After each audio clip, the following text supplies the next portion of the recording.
Sean bienvenidos al conversatorio de actualidad legal laboral. Mi nombre es Felipe Ortega, soy el CEO de respuestaslaborales.com y será quien les acompañe en esta charla que vamos a tener ahora. Vamos a hablar de varios temas de actualidad con una presentación que ya la voy a compartir. Un momentico, por favor. Ya voy a... listo. Muy bien. El primer tema que vamos a tocar es, pues, a raíz de la recién aprobada Ley de Inversión Social o Reforma Tributaria, se crearon y se reglamentaron varios incentivos en la generación de empleos, particularmente los que se consideren nuevos, según cortes que se hagan a marzo de 2021, en el siguiente sentido. Lo primero que hay que aclarar es que hay incentivos y beneficios tributarios. Hay que diferenciar. El incentivo es un dinero que efectivamente le entra en efectivo a la empresa y que es distinto al beneficio tributario. Estuve leyendo y el artículo 24 de esta ley dice que estos beneficios son concurrentes con beneficios, no son concurrentes con beneficios no tributarios, lo que significa, en mi entender, que sí pueden concurrir con beneficios tributarios. Entonces, ¿qué significa? Que usted solicita una de estas posibilidades que vamos a ver y no puede, pues, simultáneamente solicitar dos de estas otras posibilidades, por si puede concurrir con el beneficio tributario. Y adicionalmente, también pueden concurrir con el PAEF. El PAEF puede concurrir con estos beneficios. Y el primer beneficio tributario es para quienes sea su primer empleo, que lo hemos visto con corte a diciembre del año pasado. Primer empleo quiere decir que sea una persona que no haya cotizado antes al sistema de pensiones, quien haya tenido una práctica y por razón de esa práctica haya cotizado a pensiones ya no califica, porque lo que estos beneficios tributarios tienen que contar con un aval del Ministerio de Trabajo, tema que fue reglamentado apenas ahorita como en abril de este año, y donde las direcciones territoriales van a ser quienes expidan el certificado de que esta persona a la que ustedes postulen sí es un primer empleo según ese criterio.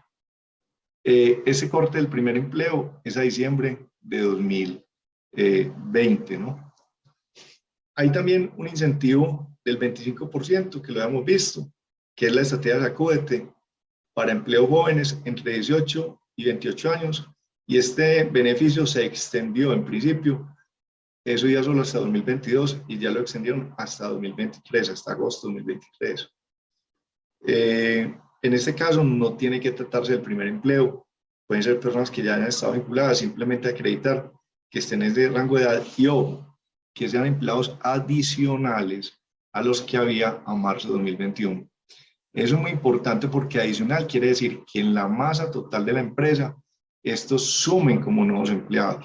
No pueden ser empleados que estaban reemplazando personas que se retiraron de marzo en adelante. Tiene que ser que sobre los empleados de marzo, estos sean adicionales a los de marzo y se cuenta a partir de julio. Es decir, la primera postulación fue en agosto sobre julio, ahorita es septiembre sobre agosto y así sucesivamente. Este beneficio está por 12 mensualidades. Y ya el beneficio es que, según esta ley, se va a ir hasta 2023, hasta agosto. También hay un incentivo del 15% del valor de un salario mínimo a la generación de nuevos empleos para mujeres mayores de 28 años y que vengan hasta 3 salarios mínimos legales, también va hasta agosto de 2023. También otro incentivo del 10% de un salario mínimo a la generación de nuevo empleo no joven. ¿Quién es no joven? Los que están ya por encima de los 28 años. Que vengan hasta 3 salarios mínimos y también va hasta agosto de 2023. También hay un apoyo que estableció la ley para las empresas afectadas por el paro nacional, siempre que muestran necesidad del mismo, porque como consecuencia del paro hubiera sufrido una disminución del 20% más de ingresos frente a los obtenidos en marzo de 2021, ¿cierto? Entonces son como los criterios de los beneficios que instauró la nueva legislación. La extensión del PAEF. El PAEF también se extendió y se extendió siempre y cuando se haga hasta diciembre de este año y siempre y cuando trate de postulantes que tenga hasta 50 empleados. Es muy simpático porque a reglón seguido la norma dice, pero si tiene más de 50, lo que ocurre no es que pierda el derecho a ser subsidiado, pero sino que no pueda postularse, sino por solamente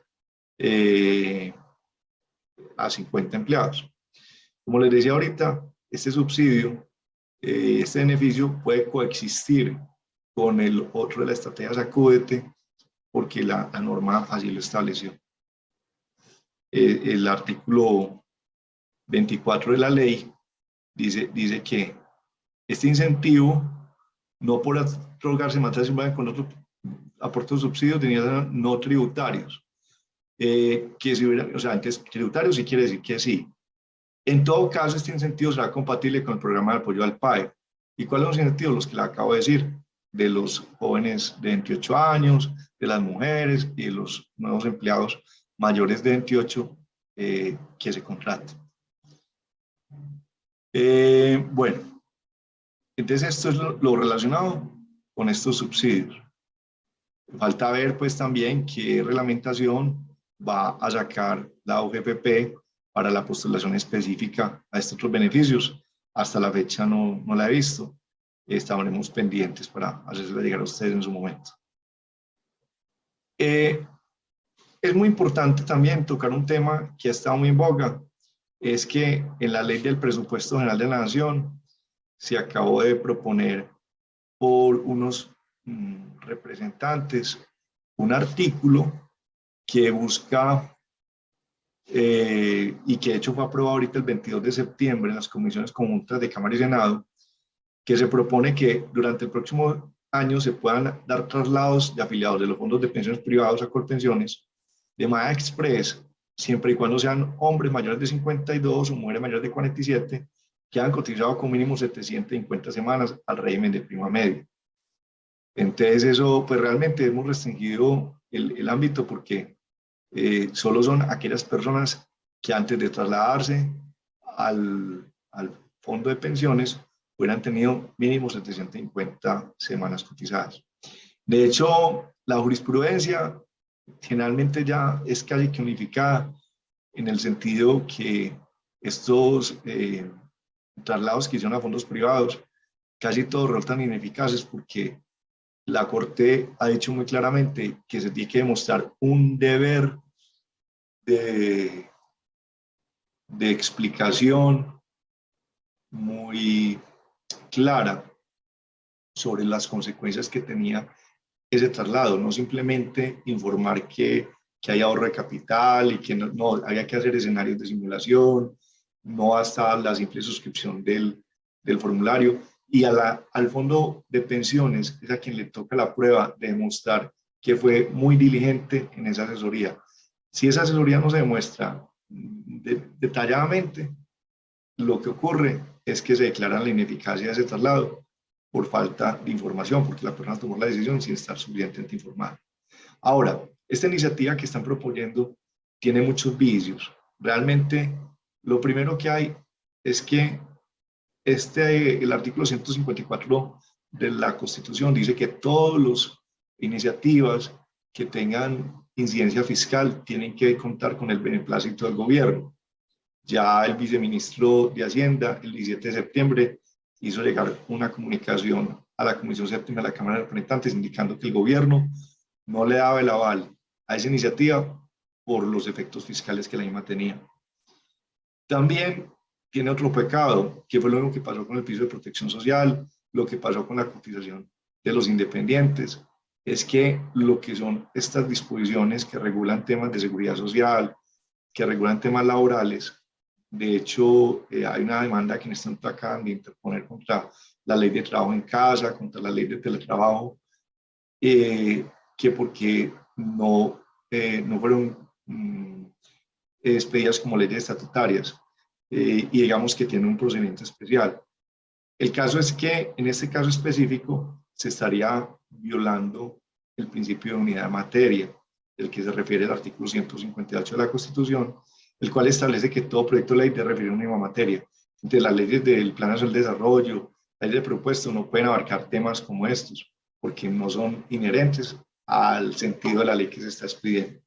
Entonces, lo que yo les quería transmitir con este comentario es muy loable que quieran hacer estas iniciativas, porque realmente, si vamos a las demandas, el 99% las van a ganar quienes las interpongan, en el sentido en que no logran probar los fondos de pensiones, que sí suministran una información veraz y organizada y sustentada para poderse mantener en la decisión de traslado como eficaz. Sin embargo, como la están tramitando en este momento estas iniciativas, realmente no tienen la posibilidad de prosperar jurídicamente y muy seguramente llegarse a concretar, facilito, las declaran inconstitucionales por las razones que les acabo de decir. Bueno, hay otro tema que quería tocarles, que es un reciente planteamiento sobre estabilidad laboral reforzada por realidad manifiesta generada por problemas de salud. La Corte Suprema, incluso ya no solo la Corte Constitucional, ha dicho que el empleador está en la obligación de solicitar autorización siempre que tenga conocimiento previo de una afectación de salud. Ya aquí en la discusión, entonces, conocimiento es que me hayan hecho una calificación, que el médico me haya mandado una restricción o que la persona esté incapacitada, no necesariamente. Es decir, casi que con la sola manifestación del trabajador de que está padeciendo una situación de salud, digamos que ya el empleador está notificado, o cuando la situación es muy evidente, pues digámoslo así. En esta sentencia, que es la 79-290-2021, se declaró la ineficacia de la terminación de un contrato de trabajo a quien ni siquiera se despidió, simplemente no renovó su contrato y sin que estuviera incapacitada porque ella tenía un tratamiento psiquiátrico en el momento en que se tomó esa decisión y entonces la hacía para la Corte sujeto a especial protección. La Corte Constitucional, este es un tema y por eso me parece importante tocarlo, porque la Corte Suprema allá se ha sido más flexible en el tema y veo que con esta sentencia ya no es tan flexible, porque para la Corte Constitucional sí es claro que si hay conocimiento previo de la situación de salud de la trabajadora o el trabajador, se da la estabilidad laboral y por lo tanto esas terminaciones, bien sea por el vencimiento del plazo o por terminación de la hora labor o con justa causa, tienen que ser solicitadas ante el inspector de trabajo previamente. Bueno, a raíz de un concepto que sacó el Departamento Administrativo de la Función Pública, en el sentido en que el derecho a un salario móvil significa que en la medida en que haya circunstancias variantes en el tiempo, el salario se irá actualizando y que ese salario móvil es un principio de naturaleza constitucional. Todo empleado para el Departamento de Administración Pública, sea del sector público o privado, tiene el derecho al menos a un incremento salarial anual. Esta afirmación no es exacta, es decir, es loable y es lo más lógico que en la medida de las circunstancias los salarios vayan equiparando por lo menos en la pérdida del poder adquisitivo que tiene el índice de inflación. Sin embargo, desde el punto de vista jurídico, es importante precisar que la jurisprudencia de la sala laboral ha sido reiterada en el sentido que si bien sería lo deseable, en Colombia no hay una disposición legal que obligue al incremento automático del IPC, porque no existe una ley que faculte al juez laboral para ordenar incrementos salariales, porque este no es un conflicto jurídico, sino que es un conflicto económico. Y esos conflictos económicos, salvo que haya un tema de discriminación, no pueden ser resueltos por ahora, por lo menos, por la jurisdicción. Entonces es importante como que tengamos claro eso, porque, insisto, se sabe que lo deseable es que el salario vaya actualizándose por lo menos en el IPC, pero también es claro que esas expectativas que crea una entidad gubernamental con un concepto diciendo eso, hay que aterrizarlas en el sentido en que los conceptos no son obligatorios, son fuentes de interpretación, ningún concepto que expida ninguna entidad pública es obligatorio, y el tratamiento de los empleados del sector privado es diferente al del sector público, y en ese sentido se rigen por las reglas jurisprudenciales y legales que ya ha resuelto la Corte Suprema de Justicia. Pues quería recordarles los efectos laborales de la prórroga de la emergencia sanitaria, que va hasta el 30 de noviembre. Sigue vigente pues, el trabajo en casa. Acuerden que el trabajo en casa puede ser intercalado por cuestiones de aforo. No tiene que ser que todo el tiempo en la casa, pueden ser 3 días en la casa, 2 días en la oficina para poder ir rotando las personas. También es muy importante que ya a partir de la resolución 777 de 2021 del Ministerio de Salud, ya las personas que tengan pues comorbilidades o algo, igual ya deben presentarse a laborar. Simplemente hay que ser muy juiciosos con el tema de los protocolos de bioseguridad y en lo posible buscar consentimiento del trabajador y el médico, sí, pero ya no es como antes, pues que la comorbilidad necesariamente sacaba a la persona de circulación. No, ya no es así. Ya es un deber de todos los empleados irse reintegrando en la medida en que haya aforo. El único tema que tiene una restricción es el tema del aforo, porque sabemos que hay que seguir guardando el distanciamiento social y en ese sentido, pues hay que cuidar la cantidad de personas que estén en un mismo momento, pero de resto sí deben incorporarse. Saben que el pago del auxilio conectividad se le da pues a quienes estén en trabajo en casa. Y ojo, es muy importante, quien esté en trabajo en casa es porque tenga una actividad en la casa. Hay personas a las que simplemente se les ha dado la licencia remunerada que habla del artículo 140, que es, no tengo nada que ponerlo a hacer, por ahora váyase para su casa, yo les digo, pagando el salario y las prestaciones. Esa persona no está en trabajo en casa, esa persona no causa el derecho al auxilio de conectividad porque no está ejerciendo una actividad en la casa, está simplemente en licencia remunerada. No, también se puede hacer el retiro de cesantías en la cuantía proporcional a la disminución del ingreso por razón de la situación de pandemia. Acuerden que las personas pueden hacer vacaciones con un simple aviso de un día de antelación. ¿Qué problema ha habido aquí con este anticipo de vacaciones? Es que también hay que tener cuidado porque no se pueden anticipar y anticipar vacaciones porque por lo menos eso va a entrar en conflicto con una disposición legal que es la del artículo 190 del Código, que dice que todo empleado debe tener por lo menos 6 días hábiles de vacación al año. El descanso es un derecho fundamental, por lo tanto ese descanso no se puede negociar. En ese sentido, si uno anticipa vacaciones, yo pienso que igual ahí hay que dar descanso en todo caso y ir, pues, ir después, no sé, eso va a ser complicado manejarlo porque no se pueden dar tantos anticipos, porque entonces cuando es la persona que hace 5 años de vacaciones, es un tema que en la práctica vamos a ver cómo lo vamos resolviendo porque es complejo. Muchas empresas anticipan muchas vacaciones, hasta más de 1 o 2 periodos. Bueno, también está la posibilidad de extender los turnos de trabajo hasta turnos de 12 horas, sin que se causen horas extras, pero sí recargo nocturno y dominical y festivos. En este caso, la extensión de estos turnos de trabajo es única y exclusivamente cuando se va a trabajar bajo la modalidad de 4x3, 4 días de trabajo por 3 de descanso. La prueba de supervivencia está suspendida.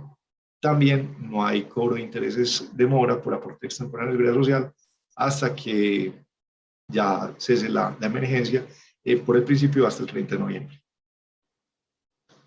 Bueno, ¿qué ocurre también? Resulta que las personas que tienen estabilidad laboral reforzada, ahí hay un tema complejo. Yo en estos, cuando se presentan circunstancias, les recomiendo tener mucho cuidado. Pese a este precedente que es favorable, la Corte Suprema precisó que un trabajador puede válidamente consentir la terminación por mutuo acuerdo así goce de la estabilidad laboral. Es muy importante aclarar que la Corte Constitucional había desvirtuado esa posibilidad en una sentencia que es la T217-2014, donde ha dicho que prácticamente las personas que están en la condición tenían necesariamente que acudir al inspector de trabajo. Es más, y que el inspector de trabajo está obligado a expresar en la conciliación que esa persona está en estabilidad y garantizar que esta persona le dieran de entrada por lo menos 180 días de indemnización, que son los que alega pues, o establece el artículo 26 de la ley 369 del 97, que es la compensación que le tiene que dar a toda persona que se le termine su contrato por razón de su discapacidad. Esto es paradójico, porque es que no todo contrato que se termina con una persona con discapacidad es por razón de su discapacidad. Sin embargo, la Corte Constitucional particularmente confunde y casi que toda terminación de una persona en estado de discapacidad se presume terminada por ese estado, lo cual es en mi criterio injusto, y eso ha llevado a que obligadamente los inspectores de trabajo y la Corte Constitucional obliguen al pago de los 180 días de indemnización, que es una indemnización adicional, digamos que por el criterio discriminatorio que se utilizó para terminar el contrato, lo cual no es cierto, como les digo, en todos los casos, porque cuando se está solicitando autorización, cuando se está negociando, no necesariamente es por la intención de discapacidad. Bueno, estos son los temas que les quería tocar. Realmente quiero estar como más atento a lo que ustedes tengan para plantearme, ¿cierto? Entonces, quedo atento a que ustedes ya me hagan preguntas.